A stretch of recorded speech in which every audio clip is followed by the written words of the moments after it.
আজকে আমি যে চিকেনটা তোমাদের সাথে শেয়ার করছি সেটা হচ্ছে কক মুরগি। এটা আমরা সাধারণত খাই না, মানে এটা আজকে প্রথম আমি টেস্ট করছি। তো শুনেছি যে এটা খেতে নাকি খুবই সুন্দর। তো মাংসটা আমি প্রথমে একটু কেটে পরিষ্কার করে ধুয়ে নিয়ে তারপরে ছিটি দিয়েছি। 8টা কি 9টা হবে, এরকম 8টা দিলেই যথেষ্ট। একদম খাসির মাংসের মতো, কিন্তু অতটাগুলোই দিতে হবে। তো 8টা 10টা দিয়ে তারপরে তারপরে আমি মাংসটা তুলে নিচ্ছি। আর যে ওর মাংসের যে জলটা সেটা আমি পরে দেব।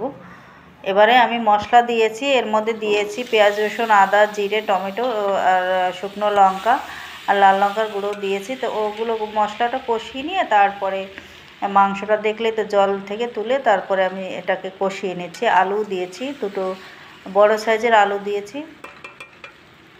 তো এভাবে কষিয়ে নিয়ে মশলাটার সঙ্গে ভালো করে মাংসটা কষানো হয়ে গিয়েছে। হওয়ার পরে এবারে আমি দেব মাংসটার মধ্যে, দেখো কষানো একদম সুন্দর, একদম মানে কাঁচা কোনো গন্ধ আমি পাচ্ছি না। তারপরে আমি যে গ্রেভি যে জলটা ছিল, মাংস সিদ্ধ করার যে জলটা ছিল ওটা দিয়ে দিলাম। কিন্তু এই মাংসে কিন্তু মাংসের মধ্যে কিন্তু ডিম হয় এই মুরগিটার মধ্যে। মানে তোমরা যখন এটা খাবে আস্ত তো কিনতে হয়। তো এর মধ্যে যে কয়দিন আমি 2 দিন খেয়েছি, তো 2 দিনে এরকম অনেকগুলো ডিম হয়েছে।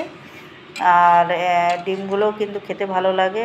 আর এদিকে আমি মাংসের মধ্যে মশলার মধ্যে জলটা দিয়ে দিয়েছি। দেখো সুন্দর একটা তেল তেল ভেসে আসছে। অবশ্যই এর মধ্যে কিন্তু তেলটাও হয়, ভালোই হয়।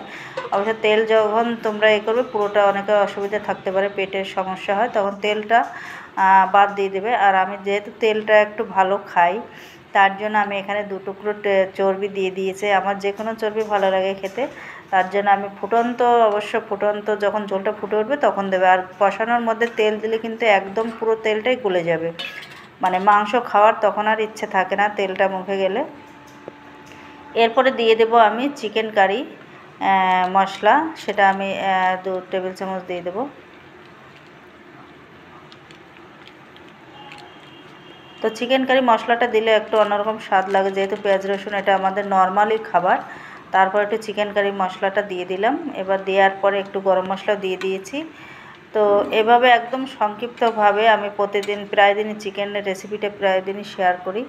নানান রকমভাবে চেষ্টা করতে থাকি যে একটু অন্যরকমভাবে রান্না করার। আর এই মাংসটা একদম নতুনভাবে আমি খাচ্ছি, তার জন্য একটু ট্রাই করছি যে এটা একটু তোমাদের সাথে শেয়ার করছি।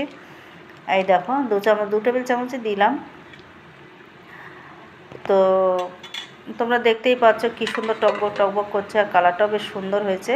তো আমার রান্না হয়ে গিয়েছে। এই দেখো অলরেডি এখান থেকে কিছু হাপিসও হয়ে গিয়েছে।